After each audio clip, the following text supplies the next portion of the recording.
I was rushed to the hospital, unconscious, after a brain aneurysm nearly ended my life. The doctors told my parents this might be my last night. Their reply: they were at the dog park, so I made one phone call and took back their home. This is where the story truly begins, and you won't want to miss what happens. Make sure you're subscribed to see it through to the end. We're always curious. Where in the world are you all watching from today? Let us know in the comments. The pain came on without warning. One moment, I was standing in my kitchen, meticulously chopping vegetables for a soup I was planning to portion out for the week. The next, a bolt of lightning seemed to strike the base of my skull. It wasn't a headache, it was an explosion. The world tilted violently, the vibrant green of the celery and the bright orange of the carrots blurring into a sickening smear of color. My ears rang with a deafening, high-pitched tone, and a wave of nausea so powerful it buckled my knees swept over me. My hand, still clutching the knife, went numb. It clattered to the floor, a sharp, metallic sound that seemed to come from a great distance. I remember thinking, with a strange and detached sense of clarity, this is it. This is how it ends. My body slid down the cool surface of the kitchen cabinets, my cheek pressing against the linoleum. The last thing I saw before the darkness swallowed me whole was the dust bunnies under my refrigerator, and I felt a pang of absurd regret for not having swept more thoroughly. Then, nothing. Consciousness returned not as a gentle dawn, but as a fractured, confusing series of sensations. The sterile, antiseptic smell of a hospital, the rhythmic, insistent beeping of a machine somewhere to my left, a dull, pounding ache that lived behind my eyes. I tried to lift my head, but it felt as though it were made of lead. A soft, familiar hand immediately covered mine. "Clara, oh, thank goodness, don't try to move, you're okay, you're safe." My eyes fluttered open, struggling to focus on the face hovering above me. It was Maria, my best friend since kindergarten, her usually cheerful face pale and etched with worry. Her dark curls were pulled back in a messy bun, and her eyes were red-rimmed, as if she'd been crying for hours. "Maria." My voice was a dry, rasping whisper. "What? What happened?" "You had a brain aneurysm," she said, her voice thick with emotion. She squeezed my hand, a grounding pressure in the sea of my confusion. "You collapsed in your kitchen. I came over when you didn't answer my texts. I found you. I called for help." The memories flickered, the pain, the fall. It felt like a scene from a movie, not my own life. A doctor, a kind-looking man with graying temples, came in and explained it all in calm, measured tones. A subarachnoid hemorrhage, an emergency coiling procedure. The words washed over me, clinical and terrifying. He said I was incredibly lucky. Lucky that Maria had found me when she did.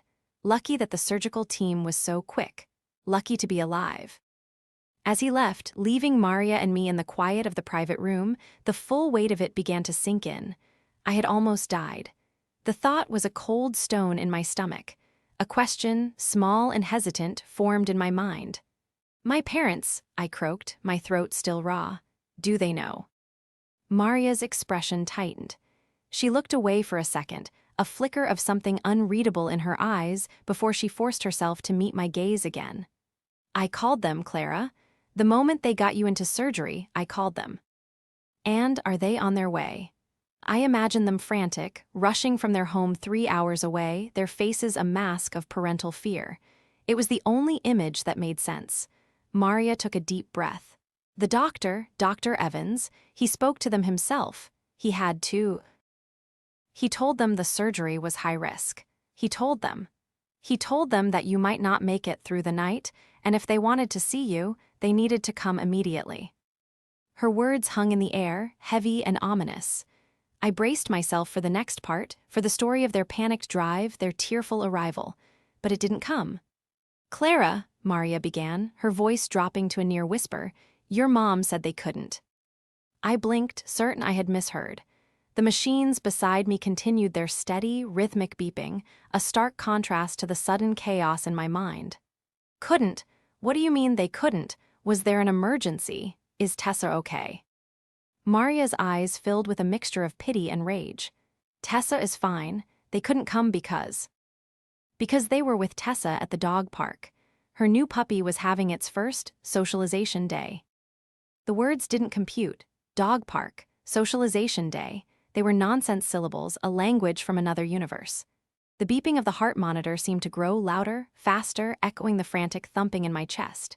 She said, Maria continued, her voice trembling with barely suppressed fury, "Oh, that's terrible news. But we can't just leave. Tessa would be so disappointed." She asked if the hospital had good parking and said they'd try to drive down sometime next week if you were still there. A cold, creeping numbness spread through me, starting in my chest and radiating outwards to the tips of my fingers and toes. It was a chill that had nothing to do with the hospital air conditioning and everything to do with the absolute, soul-crushing certainty of being utterly and completely alone. I had faced my own mortality, stared into the abyss, and my own mother had decided a puppy's playdate was more important. The physical pain from the surgery, the throbbing in my skull, the weakness in my limbs, it all faded into the background, eclipsed by a new, sharper agony. The betrayal was worse than the diagnosis itself. The first 48 hours of my recovery were a blur of pain management, neurological checks, and the suffocating weight of what Maria had told me. Nurses would come in to shine a tiny flashlight in my eyes, asking me to follow their finger. They'd ask me my name, the date, the name of the current president. I answered their questions robotically, a performing seal going through the motions. But inside, my mind was a churning vortex, replaying Maria's words on a loop. We can't just leave. Tessa would be so disappointed. Maria was a constant, solid presence. She brought me a real toothbrush, saving me from the tiny, useless ones the hospital provided. She brushed my hair gently, her fingers untangling the knots with a tenderness I hadn't realized I was starved for. She read to me from trashy magazines when the silence became too loud, her voice a soothing balm. She was my anchor, the only thing keeping me from drifting away on a tide of despair. On the third day, a small bouquet of carnations arrived. The card, written in my mother's neat, impersonal cursive, read, "Hoping you feel better soon. Love, Mom, Dad, and Tessa." There was no "we're so sorry," no "we love you," no "we were terrified we'd lost you." It was the kind of card you'd send to a coworker you barely knew. I stared at the cheap, pink flowers, a symbol of obligatory, half-hearted affection, and felt a profound emptiness. That afternoon, summoning what little strength I had, I decided to call them. Maria offered to do it for me, but I needed to hear it for myself. I needed to hear the tone of their voice to gauge the depth of their indifference with my own ears. I dialed the familiar number, my thumb trembling slightly. My father, Robert, answered. "Hello." His voice was flat, incurious. "Dad, it's me, Clara." "Oh, Clara, how are you feeling?"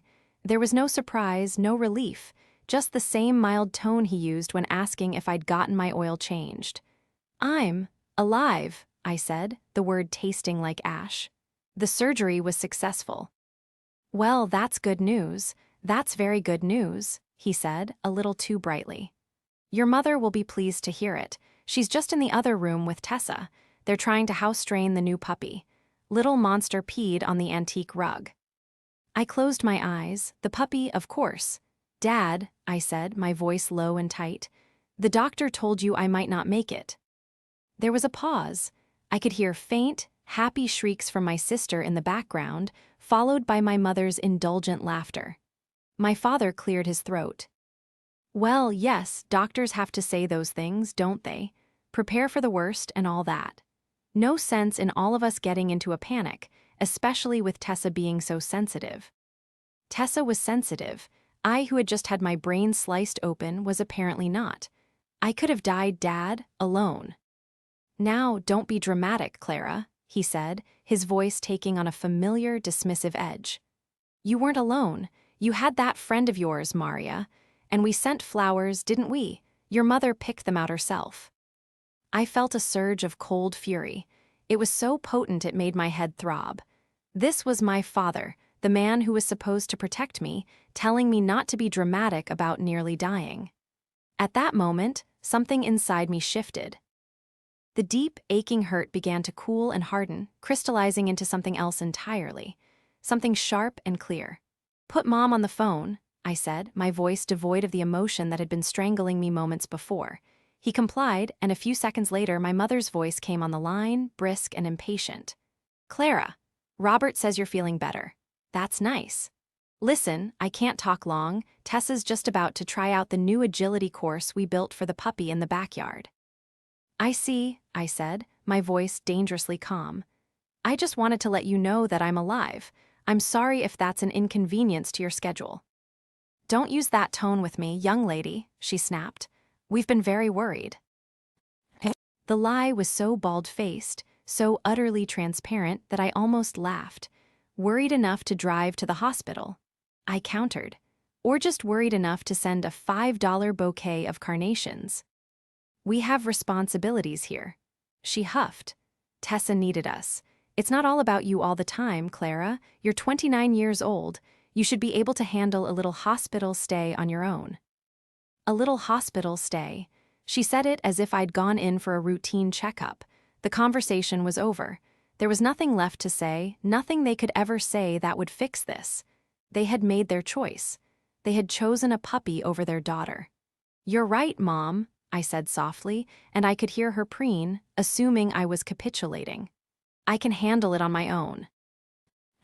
I ended the call without saying goodbye, my finger pressing the button with a decisive click. The room was silent again, save for the steady beep of the monitor. My heart rate was perfectly even. The storm inside me had passed, leaving behind a cold, hard resolve. They had treated me like a stranger, like a distant, inconvenient relative. Fine, that's exactly what I would become. As I stared at the bland, white ceiling of my hospital room, a plan began to form, built on a foundation I had laid years ago as a quiet act of self-preservation. They thought I was just their responsible, doormat daughter. But they had forgotten one crucial thing. My entire life had been a training ground for their neglect. I was the practice child, the one they made all their mistakes on before my sister, Tessa, arrived 5 years later and was instantly crowned the family jewel.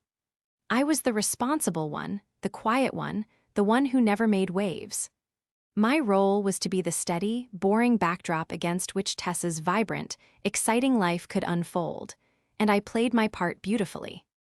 I remembered being 16, saving up every penny from my after-school job at a bookstore for a celebratory trip with my friends after graduation.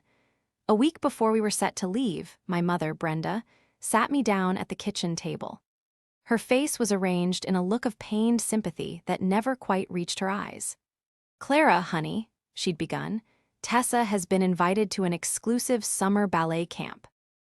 It's an incredible opportunity for her, but it's frightfully expensive." I knew where this was going. I could feel the money in my savings account, earned over hundreds of hours of shelving books and dealing with cranky customers, turning to ash.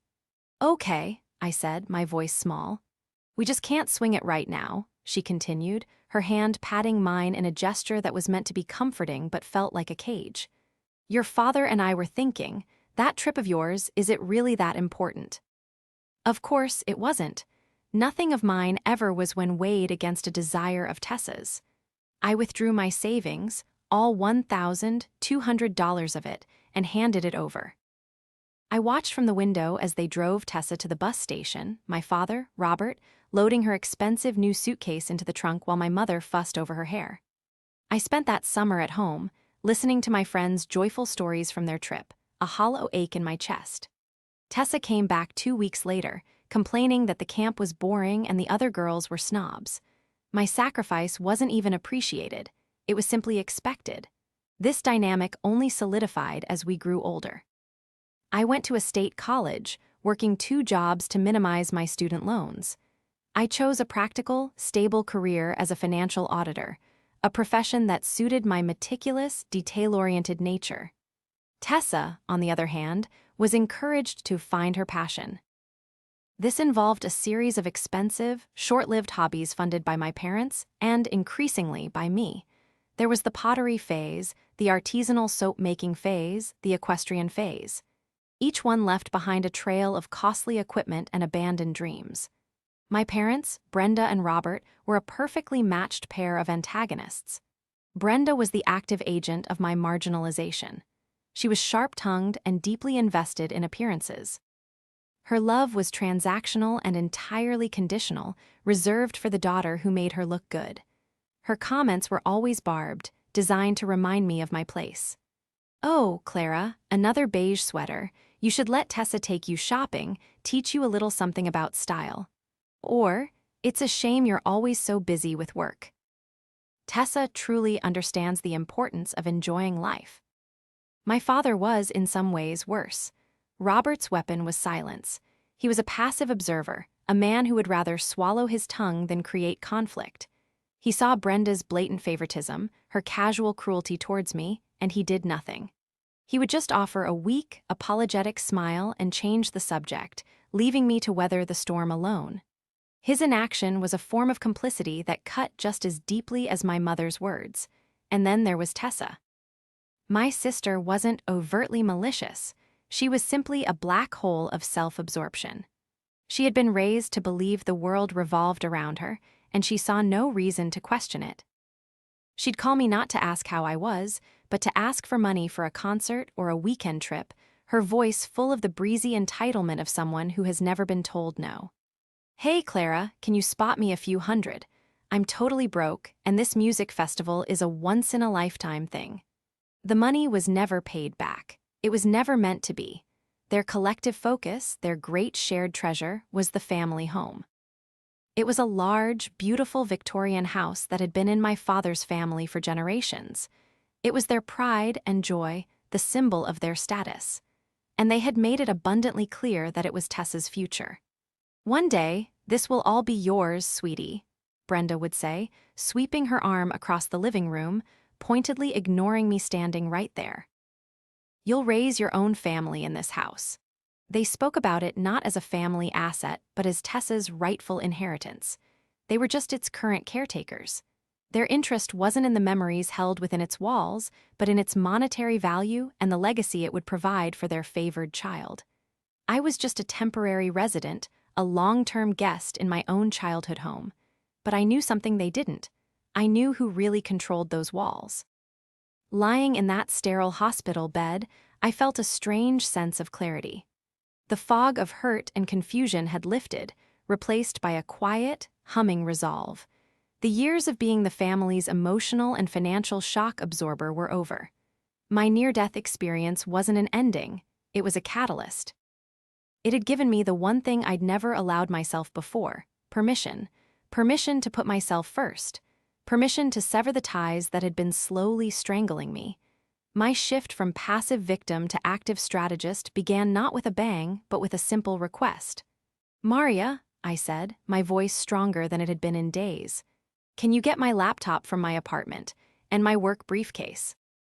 Maria, who had been patiently reapplying a cool cloth to my forehead, paused. She saw the new light in my eyes, the steel in my jaw. A slow smile spread across her face. "Whatever you need, Clara, the general is back in command." When she returned, I propped myself up against the pillows, the laptop warm on my legs. The familiar weight of it was comforting. This was my world, my area of expertise. Numbers, laws, contracts. Unlike human emotions, they were predictable. They had rules, and I knew every single one of them. The clever trap, as I thought of it, had been laid 5 years prior. My father had received a small inheritance, and my parents were chattering excitedly about expensive renovations and a new car for Tessa. I saw the money slipping through their fingers like sand. At the time, I was working on a complex case for a client involving estate planning and asset protection. An idea sparked. I sat my parents down, armed with charts and official-looking documents. "We need to protect the house," I had explained calmly. "Putting it into a revocable living trust is the smartest move.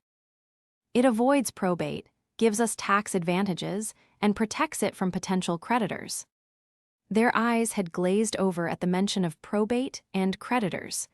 My father, Robert, had waved his hand dismissively. "You handle it, Clara. All that legal stuff just gives me a headache. As long as it doesn't cost us anything now, do what you think is best." My mother, Brenda, was more suspicious but equally uninterested in the details. "Does this mean Tessa will still get the house?" she'd asked, her one and only concern. "The trust documents will name a beneficiary, of course," I had said, choosing my words with the precision of a surgeon. I never said who. They had signed the papers without reading them. They signed the document that transferred the deed of their precious house into the newly formed Thompson Family Trust. And they signed the document that named me, Clara Thompson, as the sole trustee, giving me absolute and unilateral power to manage, mortgage, or dissolve the trust and its assets as I saw fit. They had handed me the keys to the kingdom, simply because they couldn't be bothered to pay attention. They saw me as their boring, reliable daughter, not as a highly competent financial auditor who understood the power of the fine print.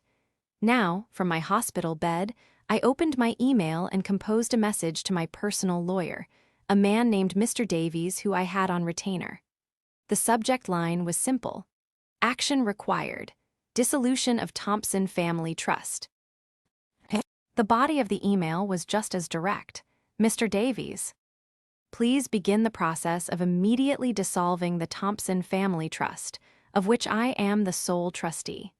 The sole asset of this trust, the property at 125 Elm Street, is to be listed for immediate sale. Please prepare all necessary documentation for my signature. Furthermore, please draft a formal notice to be delivered to the property's current residents, Brenda and Robert Thompson, informing them of this action and giving them 30 days to vacate the premises as per state law. I will be discharged in a few days and will sign the documents then. The proceeds from the sale are to be transferred directly to me. Thank you. Clara Thompson. I hit send.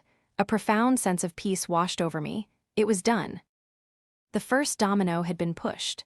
For the next few days, I focused solely on my recovery. I did the physical therapy exercises. I ate the bland hospital food. I talked and laughed with Maria.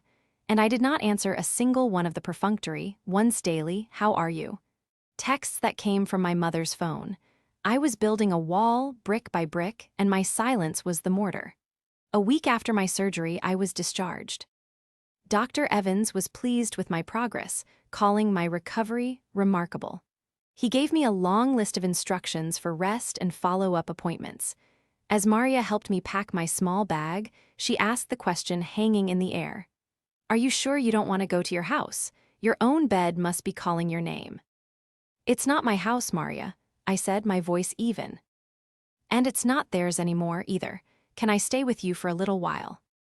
"Stay as long as you need," she said, wrapping an arm around my shoulders. "My home is your home, always." We walked out of the hospital and into the bright sunshine, leaving my old life behind in that sterile, white room. We left something else, too. On the now empty bedside table, where the cheap carnations had once sat, I had placed a single, crisp white envelope addressed to Brenda and Robert Thompson. 2 days later, my phone rang. It was my mother. I let it go to voicemail. A minute later, it rang again. My father. I ignored it. Then came the barrage of texts. "Mom, Clara, we're at the hospital. Where are you? The nurse said you were discharged. Mom, your room is empty. What is this? Mom, there's an envelope here. Is this some kind of joke?" I pictured them standing in the doorway of that empty room, a place that held the ghost of my near death, their faces pinched with irritation, not concern. Then, silence for about 10 minutes. I knew they were reading it. I could almost hear the thick paper crinkling in their hands as they unfolded the cold legal prose from Mr. Davies. The phone rang again, an angry, insistent buzz. This time I answered, putting it on speaker. Maria sat across from me on her sofa, a silent, supportive witness. "What is the meaning of this?" Brenda's voice was a shriek, shrill and vibrating with fury. "We just read this letter, dissolving the trust, selling the house. This is a mistake. You need to call this lawyer and fix it right now." "There's no mistake, Mother," I said calmly. "Don't you take that tone with me." She screeched. "That is our house. Your father's family has owned that house for 100 years. You can't just sell it." "Actually, I can," I replied, my voice as cool as ice. "As the sole trustee, I have the authority to do exactly that. You signed the papers yourself, remember."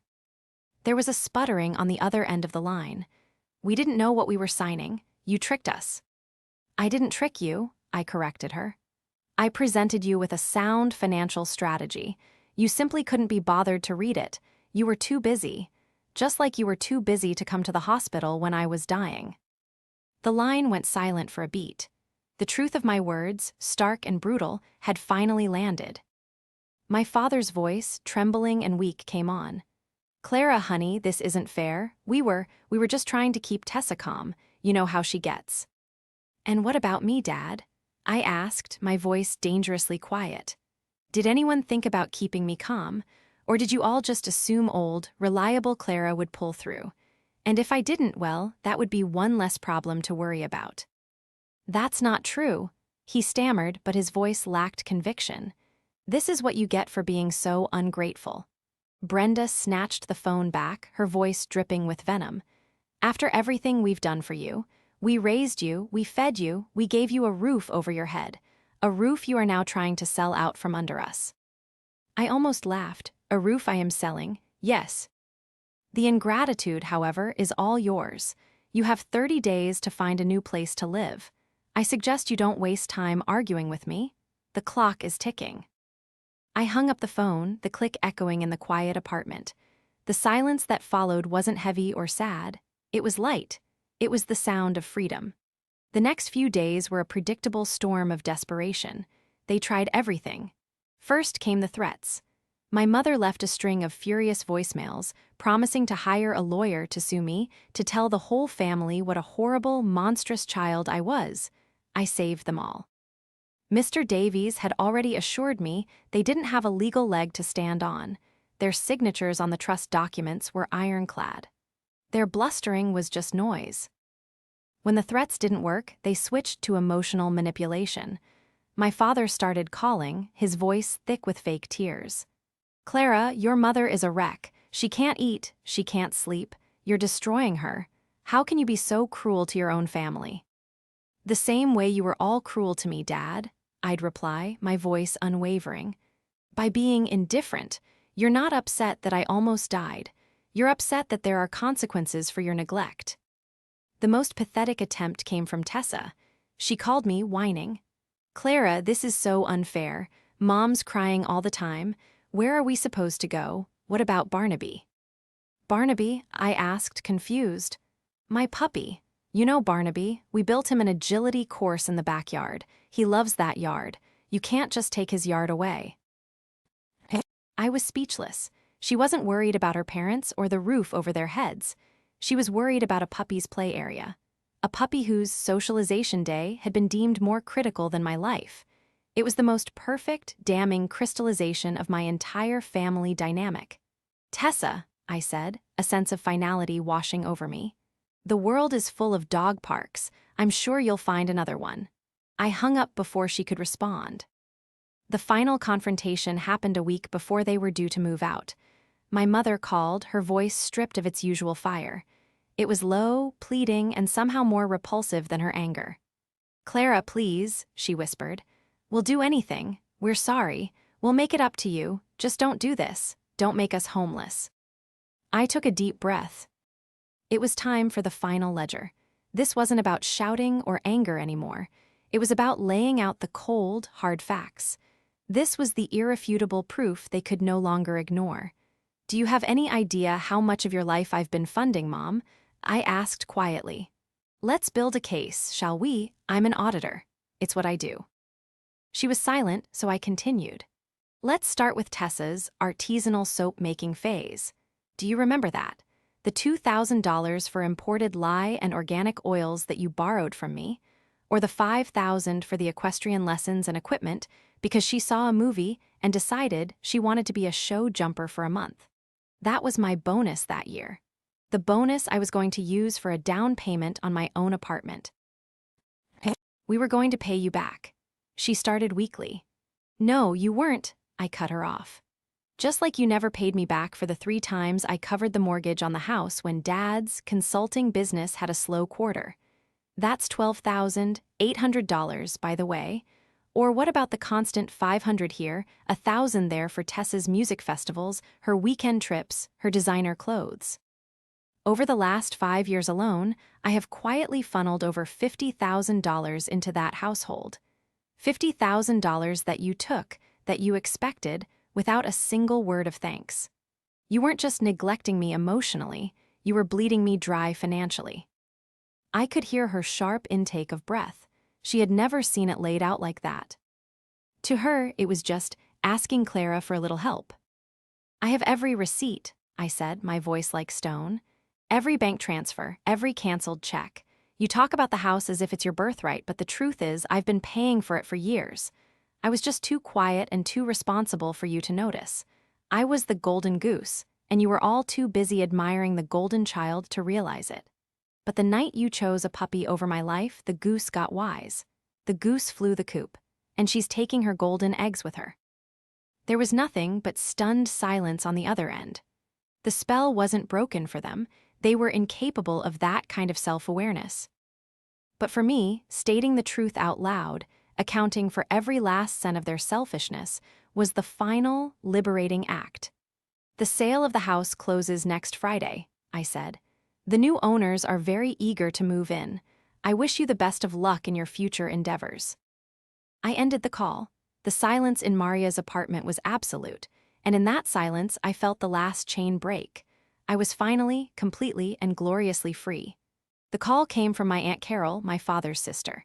She was a woman whose entire existence was dedicated to maintaining a flawless facade of family harmony, a trait that often made her willfully blind to the cracks forming right under her nose. "Clara, darling," she began, her voice syrupy with concern. "I've heard there's been some unpleasantness. Your mother is beside herself. We're all so worried. I've booked a private room at the Oak Room for this Saturday, a family dinner. A chance for everyone to talk things through calmly and put this whole mess behind us." It was a trap, of course. A public ambush disguised as an olive branch. They wanted an audience.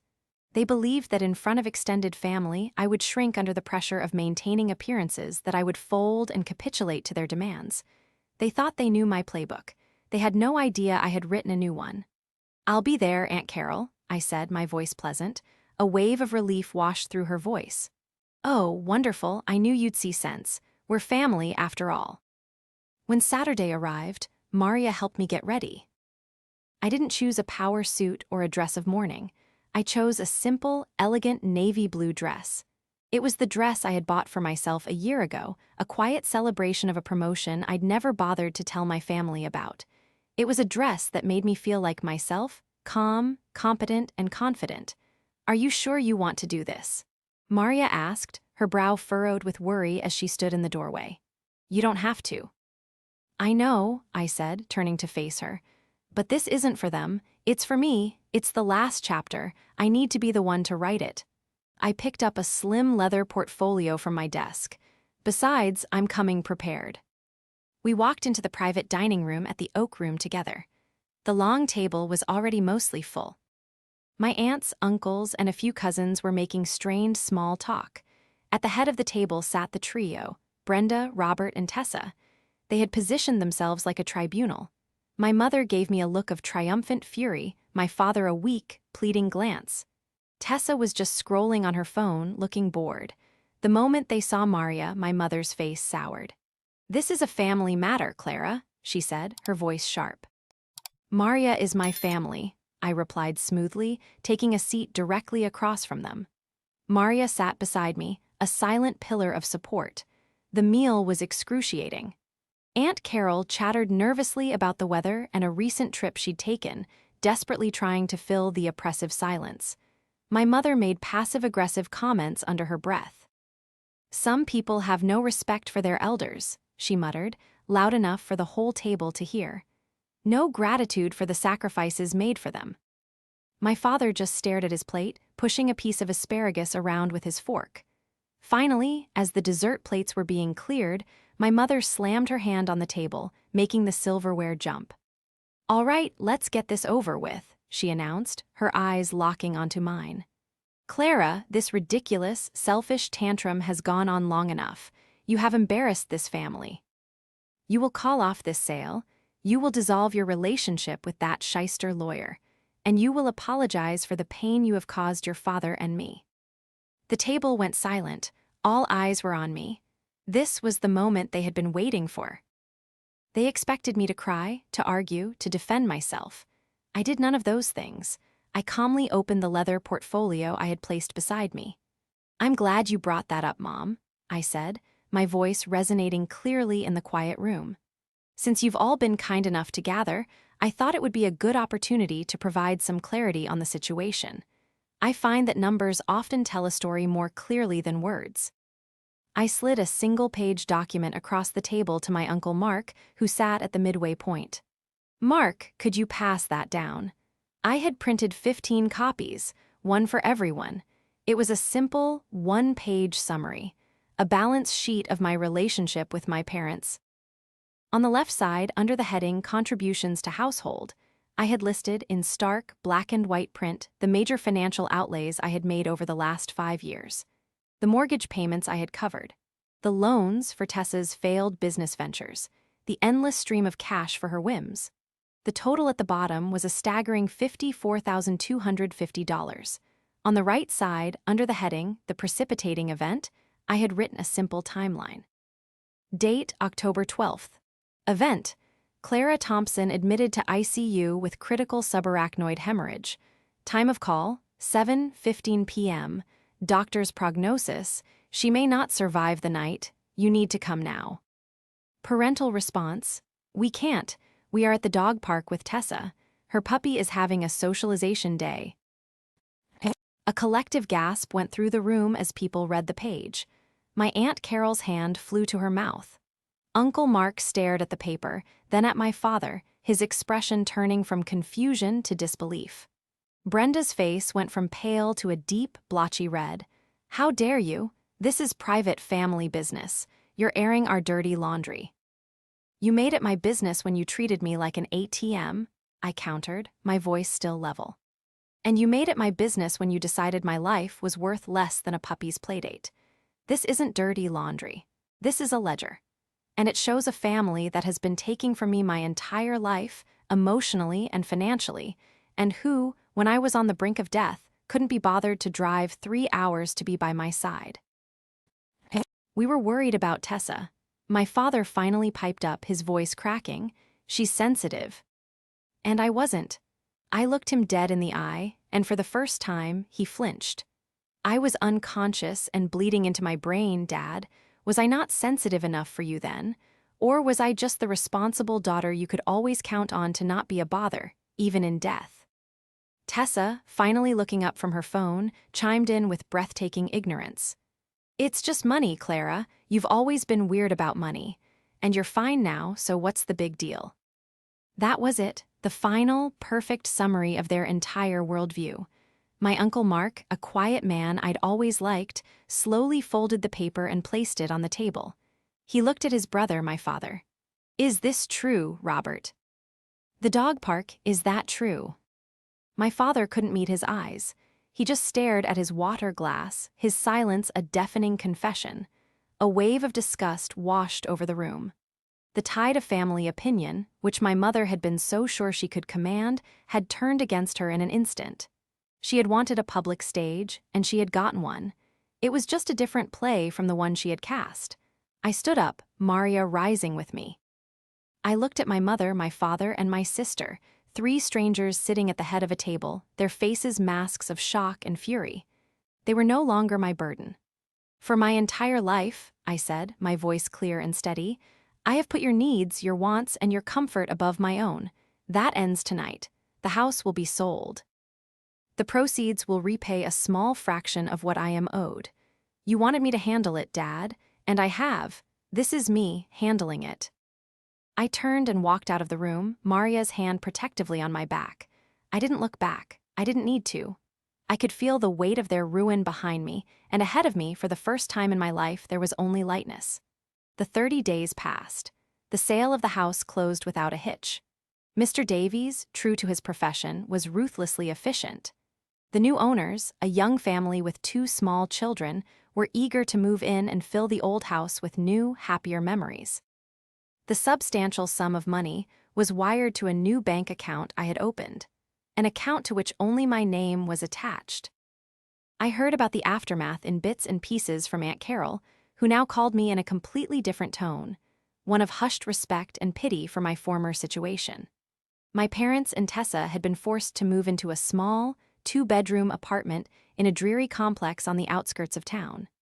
The antique furniture they were so proud of wouldn't fit, so most of it was sold for a fraction of its value. Their grand life had been downsized into a handful of cardboard boxes. Brenda did not handle the fall from grace well. Her social circle, built on the prestige of the old house and a carefully curated image of prosperity, evaporated. The extended family, now aware of the full, ugly truth, kept a polite but firm distance. Robert, stripped of his ancestral home and his wife's respect, seemed to shrink, becoming even more silent and ghost-like than before. The biggest shock came to Tessa. With no more funds from her parents and the Clara-funded wellspring officially dry, she was forced to get a real, full-time job. She ended up as a cashier at a large retail store, a position she complained about bitterly. The puppy, Barnaby, was eventually given away. They claimed their new apartment was too small for such an active dog. In reality, they could no longer afford the vet bills and fancy food. The very symbol of their betrayal had become an inconvenient expense. As for me, I embraced my newfound freedom. With the money from the sale and my own savings, I bought a bright, beautiful condominium in the city, with a wide balcony that overlooked a lush green park. It wasn't a grand Victorian mansion filled with the ghosts of obligation.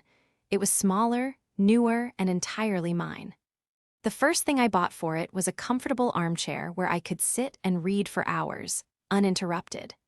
I used my professional network not for revenge, but for my own healing. I found a highly recommended therapist and began the slow, necessary work of unpacking a lifetime of emotional neglect. I learned to set boundaries.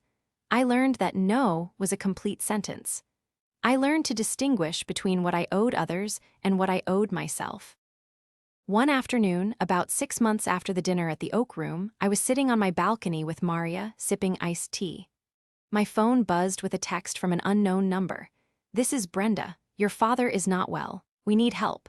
I looked at the message and I felt nothing. Not anger, not satisfaction, just a distant, quiet sadness for the people they could have been. The people I once wished they were. I did not feel a pull of responsibility. The emotional tether had finally been severed. I deleted the message without replying. Forgiveness, I realized, wasn't about letting them back into my life.